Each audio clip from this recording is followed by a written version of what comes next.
Hey guys, and welcome back to this channel. In this video, I'll be showing you guys how you can get yarn apples in Adopt Me.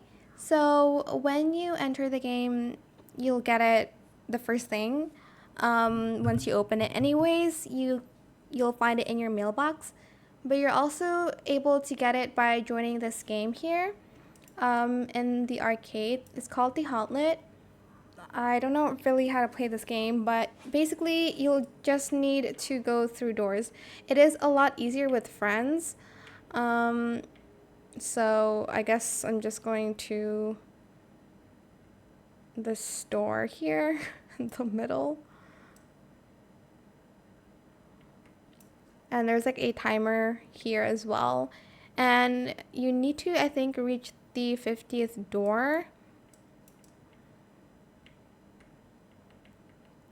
Okay, I guess I'll follow this. I'm just a follower if I'm being honest.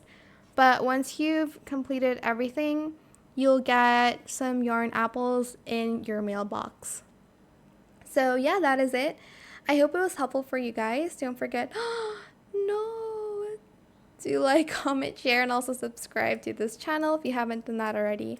If you have any more questions about this video, just leave it in the comment section down below.